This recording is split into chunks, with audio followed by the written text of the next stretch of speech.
तो current affairs के आज के अंक पे हम मोस्ट इम्पॉर्टेंट करंट अफेयर्स पढ़ने जा रहे हैं। इसमें से सबसे पहला टॉपिक जो आपका है वो है, ये आप देख पा रहे होंगे, इंडियन नेवल शिप है आपकी INS वागीर। क्या है? INS वागीर। इसको नौसेना में शामिल किया गया है और INS वागीर जो आपकी है वो कलवरी श्रेणी की 5वीं पनडुब्बी है। ये क्या है आपका? INS वागीर। INS वागीर ये पनडुब्बी है आपकी, जलपोत नहीं है, पनडुब्बी है। तो ये कलवरी श्रेणी की 5वीं, कलवरी श्रेणी की 5वीं पनडुब्बी है। टोटल 6 पनडुब्बियां बनाई जा रही हैं। 6 पनडुब्बियों में से 5 का नौसेना में सम्मिलित हो चुकी हैं। ये 5 कौन कौन सी हैं एक बार ध्यान से सुन लीजिए, लिस्ट लिख लीजिए। एक है आपकी INS कलवरी, दूसरी है INS खांदेरी, तीसरी है INS करंज, चौथी है INS बेला और 5वीं INS बागीर। फिर से एक बार लिख देता हूं, यहां पे कलवरी पहली है, कलवरी, खांदेरी, ये बहुत इंपॉर्टेंट है, इनको बिल्कुल भी मतलब आप वो मत करिएगा, है ना। करंज और बेला, ये टोटल आपकी 4 और 5वीं मैंने बताई INS वागीर। वागीर मैंने आपको बताया टोटल 6 पनडुब्बियां आपकी ये जो है 2024 तक आनी है। तो मार्च 2024 में INS बागसीर आएगी। वागसीर, इस पे काम चल रहा है, ठीक है, INS वागसीर। तो दरअसल जो है आपका INS वागीर जो आपकी है ये 5वीं पनडुब्बी है और ये आपकी सम्मिलित हो चुकी है किसमें? नौसेना में। 23 जनवरी 2023 को सम्मिलित की गई थी। 23 जनवरी 2023 को सम्मिलित की गई है INS वागीर। नौसेना डकयार्ड मुंबई में जो है इसको जो है सम्मिलित किया गया था नौसेना डकयार्ड में, और नौसेना प्रमुख R हरि कुमार के द्वारा जो है ये उनकी उपस्थिति में इसको सम्मिलित किया गया था। इसका निर्माणकर्ता कौन है? Mazagon dock ship builders limited, Mazagon dock ship builders limited, ठीक है, और फ्रेंच मेसर्स नेवल ग्रुप, इन दोनों के सहयोग से आपकी ये बनी है पनडुब्बियां। और INS वागीर जो है कलवरी श्रेणी की 5वीं पनडुब्बी है। कुल 6 पनडुब्बियां जो है इनका निर्माण प्रोजेक्ट 75 के अंतर्गत किया जा रहा है। किसके तहत किया जा रहा है? प्रोजेक्ट 75। प्रोजेक्ट 75 के तहत टोटल कितनी बनाई जा रही है? 6 पनडुब्बी, 5वीं आ चुकी है INS वागीर। तो मैंने आपको क्रम से बता दिया। INS बागसीर ये आपकी अगली है, ये मार्च 2024 तक नौसेना में शामिल किए जाने की संभावना है। और आपकी बागीर जो है ये पश्चिमी कमान में तैनात की गई है, ठीक है। टोटल 220 फीट लंबी है, 40 फीट ऊंची है और अधिकतम गति 37 किलोमीटर प्रति घंटा है। ये आपको पनडुब्बियां जानते ही हैं, ये किसमें आपकी समंदर के अंदर जो है रहती हैं, ठीक है। तो ये आपकी सम्मिलित हो चुकी है। क्लियर है, स्पष्ट है सभी को? चलिए आगे बढ़ते हैं। पहला हो गया, ठीक है। ये इसरो का सबसे छोटा रॉकेट है जिसका नाम है SSLV D2। इसरो का सबसे छोटा रॉकेट है ना, जैसे आप देख रहे हैं ना PSLV, GSLV, है ना, पहले SLV था, फिर PSLV, फिर GSLV। तो सबसे छोटा रॉकेट है SSLV D2। 10 फरवरी 2023 को सफलतापूर्वक इसका प्रक्षेपण किया गया। सबसे छोटा रॉकेट है। रॉकेट ये एक लॉन्च व्हीकल होते हैं आपके। तो सतीश धवन अंतरिक्ष केंद्र, जो कि जहां से इसरो का लॉन्चिंग पैड है श्रीहरिकोटा, यहां से जो है इसको प्रक्षेपित इसरो के द्वारा किया गया, भारतीय अंतरिक्ष अनुसंधान संगठन के द्वारा किया गया। और SSLV D2 के द्वारा इसके साथ जो है 2-3 उपग्रह छोड़े गए। एक तो EOS 07 था, EOS 07 था, ठीक है। इसके अलावा जो है आपका जानूस उपग्रह था, आजादी सेट 2 था, जानूस उपग्रह और आजादी सेट 2, आजादी सेट 2, ये कुछ उपग्रह भी इसके साथ भेजे गए, ठीक है। इसके साथ कुछ उपग्रह भी भेजे गए। तो ये इसकी दूसरी विकासात्मक उड़ान है। इससे पहले 7 अगस्त 2022 को इसको छोड़ा गया था और ये जो है इसरो ने इसको इसलिए बनाया है ताकि जो छोटे उपग्रह हैं और पृथ्वी की निचली तल जो लोअर ऑर्बिट है वहां पे प्रक्षेपित किया जाए इन सभी को। लगभग 500 किलोग्राम तक के उपग्रहों को पृथ्वी की निचली कक्षा में ये जो है आपका SSLV D2 के द्वारा, तो ये ध्यान रखिएगा, सबसे छोटा रॉकेट है। क्या है ये? सबसे छोटा रॉकेट।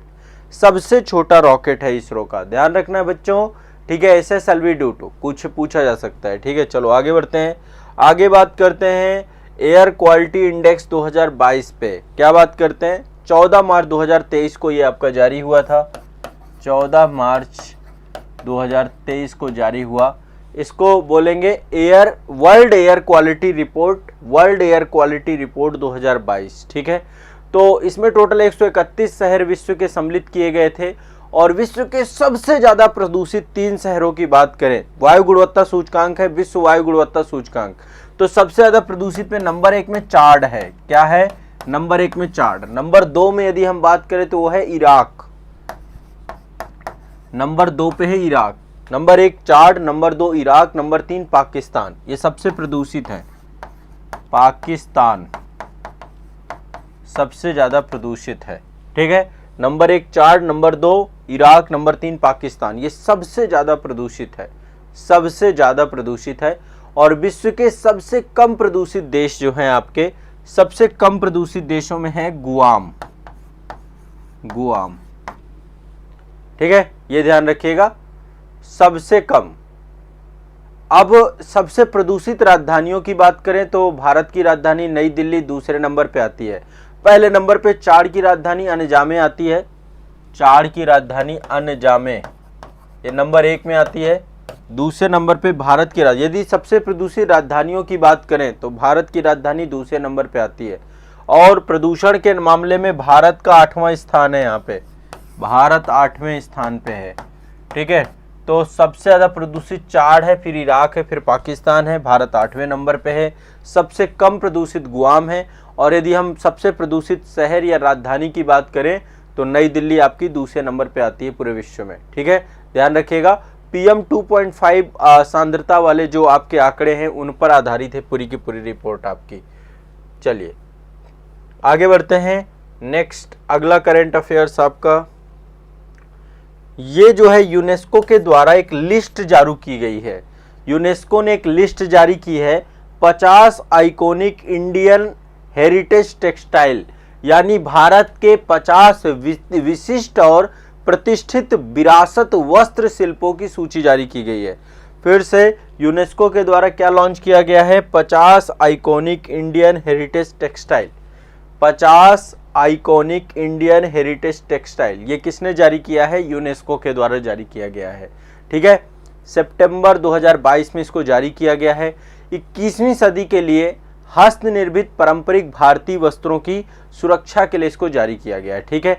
अब इसमें से कई सारे वस्त्र इसमें सम्मिलित हैं, जैसे तमिलनाडु में टोडा कढ़ाई वाला वस्त्र है, वाराणसी में जो है अवध जामदारी, ये भी आपका एक है, जो है हाथ से जो है इसको कढ़ाई की जाती है। हिमाचल प्रदेश में चंबा रुमाल है, हरियाणा की खेस है, महाराष्ट्र की हिमरू है।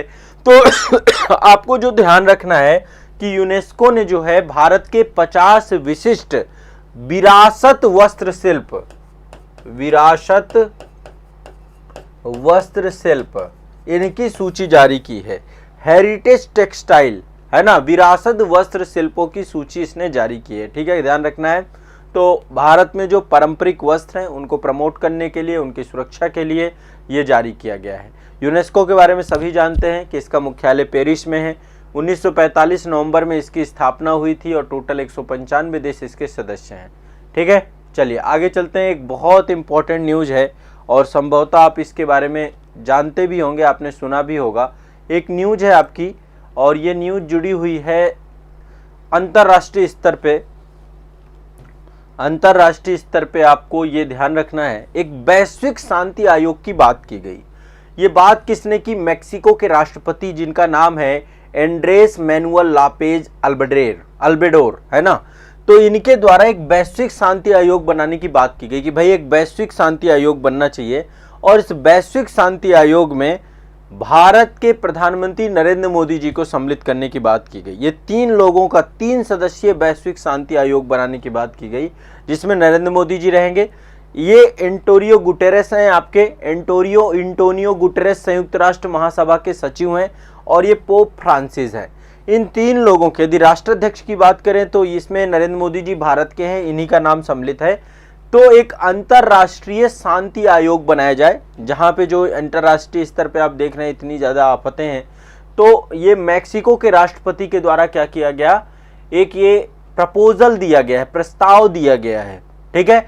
मैक्सिको के राष्ट्रपति जिनका नाम है एंड्रेस मैनुअल लॉपेज, उनके द्वारा एक 3 सदस्यीय वैश्विक शांति आयोग का प्रस्ताव दिया गया। क्या दिया गया, 3 सदस्यीय वैश्विक शांति आयोग। इसमें कौन कौन है, प्रधानमंत्री नरेंद्र मोदी, एंटोनियो गुटेरेस और पोप फ्रांसिस, ठीक है। अभी ये मात्र प्रपोजल ही है और बोला गया कि इस आयोग का कार्यकाल 5 साल रहना चाहिए, फिर इसके बाद फिर से नया आयोग बने।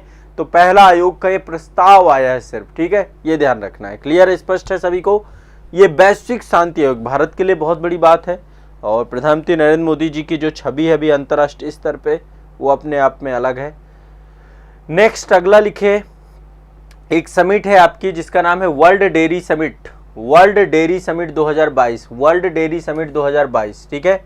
तो ये आपकी आयोजित हुई थी 12 से 15 सितंबर नई दिल्ली में आयोजित हुई थी वर्ल्ड डेयरी समिट, ठीक है। आयोजन स्थल इंडियन एक्सपो सेंटर आपका है ग्रेटर नोएडा में, वहां पे इसको आयोजित किया गया था, ठीक है। तो नरेंद्र मोदी जी के द्वारा, प्रधानमंत्री नरेंद्र मोदी जी के द्वारा इसका उद्घाटन किया गया था और उद्देश्य इसका यही है कि जो डेयरी उद्योग है उसके विशेषज्ञों को ज्ञान और विचारों को साझा करने के लिए एक मंच प्रदान करना। तो वर्ल्ड डेयरी समिट में जो डेयरी उद्योग से जुड़े हुए जितने भी स्टेक होल्डर्स हैं उनको एक ऐसा प्लेटफॉर्म देना जहां से सुरक्षित और टिकाऊ डेयरी के साथ साथ विश्व को ऐसी पोषित करने का योगदान हो सके। तो आपको पता है भारत विश्व में दूध के उत्पादन पे पहले स्थान पर है। टोटल पूरे विश्व का हम 23% दूध उत्पादित करते हैं। दुग्ध उत्पादन पे नंबर 1 देश कौन सा है, भारत, ठीक है। दूसरे नंबर पे कौन सा है आपका, संयुक्त राज्य अमेरिका। दूसरे नंबर पे यूएसए है, फिर चीन है, फिर पाकिस्तान है, फिर ब्राजील है। भारत के बाद पहला भारत है, दूसरे नंबर पे यूएसए है, ठीक है, ठीक है, ध्यान रखना है क्रम से, ये भी आपका कई बार पूछा जाता है, ठीक है। फिर चीन है आपका, फिर पाकिस्तान है, पाकिस्तान है और नंबर 5 में आपका है ब्राजील।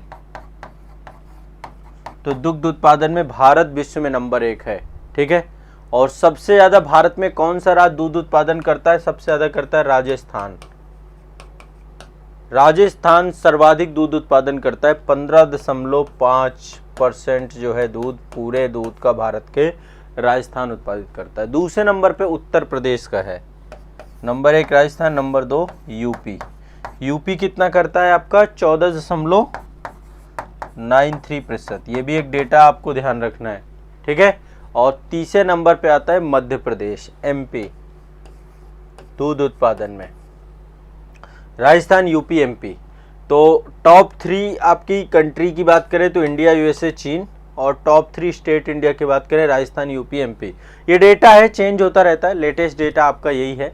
तो ये आपका डेयरी उद्योग को लेकर के एक समिट हुई थी और उद्देश्य इसका यही है कि जो डेयरी उद्योग है उसमें नवाचार लाने के लिए, विचारों को साझा करने के लिए एक मंच प्रोवाइड कराया जाए, ठीक है। तो करंट अफेयर्स में एक वर्ल्ड डेयरी समिट 2022 हो गई, ठीक है। इसके बाद ये मैंने आपको बताया 3 सदस्यीय आयोग की बात एक हुई है, मैक्सिको के राष्ट्रपति के द्वारा इसको प्रपोज किया गया है।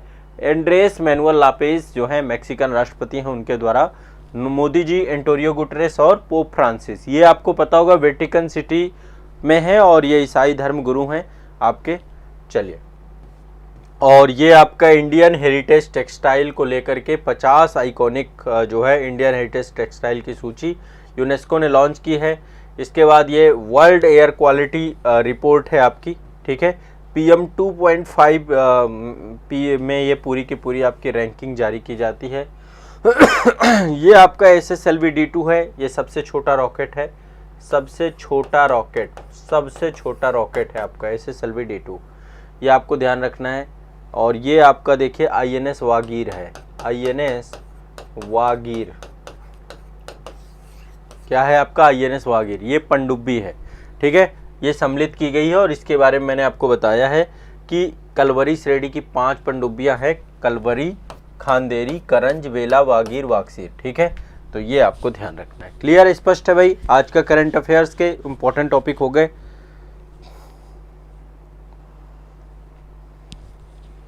देखो डेटा संदीप राय जी बिल्कुल फ्लैक्चुएट होता है। यूपी भी, मतलब यूपी आपका दुग्ध उत्पादन में कभी नंबर 1 रहता है। अभी जो लेटेस्ट डेटा है उसमें राजस्थान है, ठीक है, थोड़ा ही अंतर है राजस्थान यूपी में कितना है, तो ये अपडेट होता रहता है।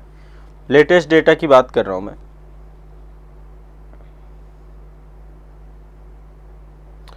प्रशांत मिश्रा जी बिल्कुल, आगे के जो कार्यक्रम है ना उन पे हम काम कर रहे हैं।